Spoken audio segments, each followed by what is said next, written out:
Hi friends, welcome to Nutan diaries. నెలవారీ సరుకులకు అని చెప్పేసి తాడిపత్రికి వచ్చినాము.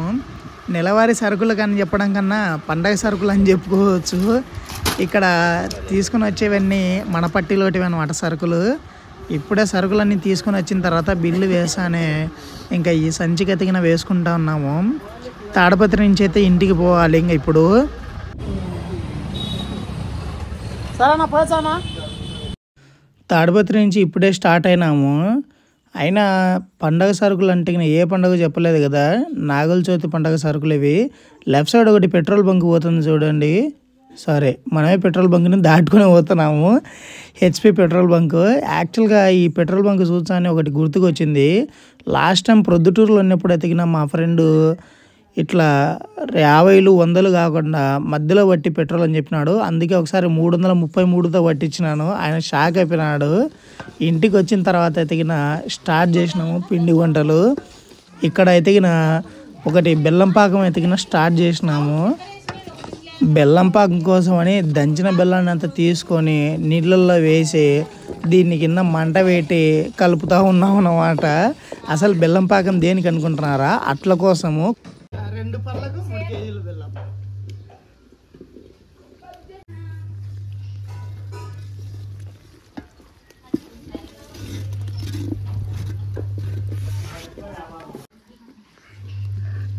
పాకం రావడం కోసం కింద ఎతికిన మంట పెట్టడం స్టార్ట్ చేసినాము. ఇది పాకం గట్టి పడకుండా కలుపుతా ఉన్నాం అనమాట. పక్కనే మన అన్న ఎక్స్పర్ట్ ఉన్నాడు పాకం రావడం కోసం అని చెప్పేసి. ఈ పాకాన్ని చెక్ చేయడం కోసం ఒక ప్లేట్ తీసుకొని దీంట్లో కొన్ని నీళ్లు పోసుకున్నాము. ఈ పాకాన్ని దీంట్లో వేసినా అంటే తీగలాగా వస్తుంది అనమాట. ఈ పాకం రెడీ అయిన తర్వాత పక్కనే మనం బియ్యం పిండి కూడా పెట్టుకున్నాము. దీని లోపలంతా బియ్యం పిండి ఆల్రెడీ ఉందన్నమాట. బియ్యం పిండి కొట్టి పెట్టుకునేది. ఈ పాకంలో దాన్ని వేసుకోవడం తర్వాత కలుపుకోవడమే. దీంట్లో కొన్ని మనం తెల్ల నువ్వులు వేసుకోవచ్చు మనకి ఇష్టం ఉంటే కదా, లేదంటే ఇలాచి కూడా వేసుకోవచ్చు. అవునా, ఇలాచి కూడా వేసుకోవచ్చు కదా. ఇలాచి కూడా వేసుకోవచ్చు. కొందరు అయితే కన్నా కొబ్బరి పొడి కూడా వేసుకుంటారు టేస్ట్ కోసం అని చెప్పేసి. ఎవరి అభిరుచి తగినట్టుగా వాళ్ళు వేసుకోవచ్చు అనమాట. ప్రజెంట్ అయితే కన్నా ఇప్పుడు తీగ పాకం రెడీ అవుతుంది. ఈ పాకం చేయడం కోసం చాలా నైపుణ్యం ఉండాలి. ఏ మాత్రం అటు ఇటు అయినా కానీ కంప్లీట్గా మొత్తం పిండి అంతా కూడా వేస్ట్ అయిపోయి ప్రమాదం ఉందన్నమాట ఇక్కడ. అందుకనే చాలా జాగ్రత్తగా దీన్ని తయారు చేయాలన్నమాట. సరే దిగిన ఇప్పుడు ఎప్పుడెప్పుడు రెడీ అవుతుందని మనం ఎదురుతున్నాము. ప్రతి నిమిషం మనం చెక్ చేసుకుంటా ఉండాలన్నమాట. రాను రాను స్టార్టింగ్లో అయితే ఇది నీళ్ళగా ఉంటుంది. బెల్లం వేడెక్కే కొద్దీ కింద మంటను బట్టి అది పాకం అనేది స్లోగా స్టార్ట్ అవుతా వస్తూ ఉంటుంది అనమాట. ఈ పాకాన్ని అంతా తీగలాగా సాగేంత వరకు వచ్చేంత వరకు మనం పాకాన్ని చేసుకోవాలి. దీన్ని టెస్ట్ చేయడం కోసం పక్కనే మనం నీళ్ళు కూడా పెట్టుకున్నాం చూడండి. ఇప్పుడు ఒక చిన్న డ్రాప్స్ మనం తీసుకొని దీంట్లో వేసినా అంటే మనకు ఒక చిన్న ఐడియా వస్తుంది అనమాట. చూడండి ఇప్పుడు ఎట్లా ఉందో. ఇదంతా ఇప్పుడు ఏ విధంగా తయారైంది, దీన్ని ఇప్పుడు మనం ఉండలాగా చేసుకోవాలన్నమాట. ఎలా వచ్చాదని మనం చూడవచ్చు.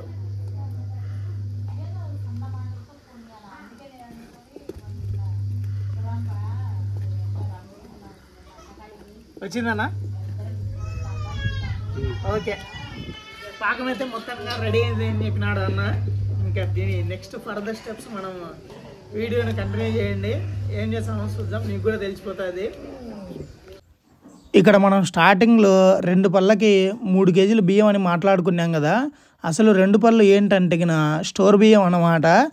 అట్లను చేసుకోవడం కోసం స్టోర్ బియ్యంనే యూజ్ చేసుకుంటే చాలా మెతువుగా వస్తాయి అన్నమాట. లేదంటే నార్మల్ బియ్యం వాడినామంటే గట్టిగా ఉంటాయి.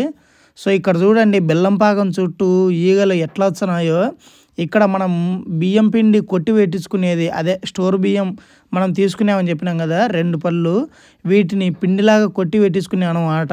నీళ్ళలో నానబెట్టి ముందు రోజు నైట్ చీకట్లో 5 గంటలకు ఆ టైంలో దీన్ని నానబెట్టుకున్న తర్వాత పిండి కొట్టించుకొని ఈ గిన్నెలో ఎతికిన మనం పెట్టుకున్నాం అనమాట.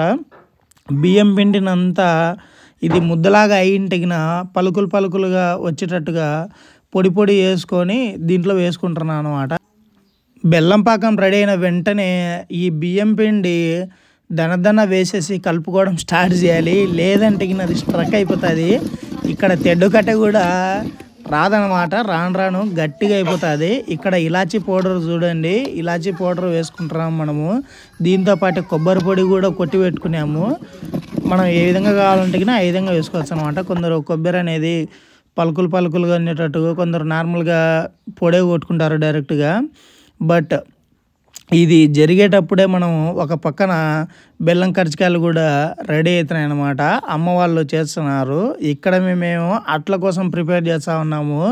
ఒకవైపు అట్ల పాకం రెడీ అవుతుంది, ఒకవైపు ఏమో బెల్లం కర్జికాయలు రెడీ అవుతున్నాయి. బెల్లం కర్జికాయల కోసం ఎదిగిన 2 కేజీలు కర్జికాయల రవ్వ సపరేట్గా తీసుకునేమన్నమాట. నార్మల్ గోధుమ పిండి వాడినామంటే కన్నా మనకు అంత క్రిస్పీగా ఉండవు అని చెప్పినారు. అందుకని చెప్పేసి సపరేట్గా 2 కేజీలు కర్జికాయల రవ్వ సపరేట్గా తీసుకున్నాము, 2 కేజీలు పప్పులు తీసుకున్నాము, అలానే 2 కేజీలు బెల్లం తీసుకున్నాము. బెల్లం కర్జికాయలు ఆల్మోస్ట్ ఎతికిన రెడీ అయిపోతున్నాయి. ఇంకా మన పాకం దగ్గరికి వద్దాము. ఇప్పుడు పాకం ఎతికిన స్లోగా గట్టి పడిందని చెప్పేసి ఇంకా ఫైనల్గా కలిపేదంతా అయిపోయిన తర్వాత ఇక్కడ నూనె తీసుకొని చివరిగా ఈ అంచులకు వేస్తున్నాం అన్నమాట. నూనె పట్టించిన తర్వాత దీనికి ఒక క్లాత్ కట్టేసి మనం చేసుకోవాలనుకున్నప్పుడు తీసుకుంటే సరిపోతుంది. ఇప్పుడే అట్ల పాకం రెడీ అయిపోయింది. వాళ్ళైతే కర్జికాయలు చేస్తున్నారు. కాల్చే డిపార్ట్మెంట్ మనకు వచ్చింది. నేను నాయన దగ్గర కూర్చున్నాము, ఇక్కడ పొయ్యి దగ్గర కాల్చుతూ ఉన్నాము కర్జికాయలు. ఓకేనా, స్టార్ట్ చేయంగా.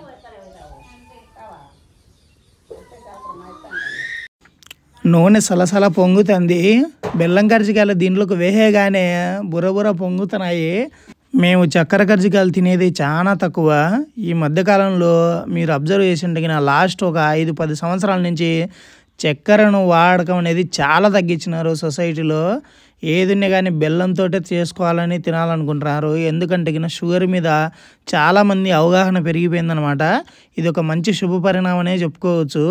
ఇంకా కాల్చినవన్నీ ఎతికినా ఇక్కడ తీసి ఒక గిన్నెలో పెట్టుకుంటున్నాము. ఇది ఇవాళ వీడియో నచ్చితే తప్పకుండా లైక్ చేయండి. మనం మళ్ళీ నెక్స్ట్ వీడియోలో కలుద్దాం. For more videos subscribe.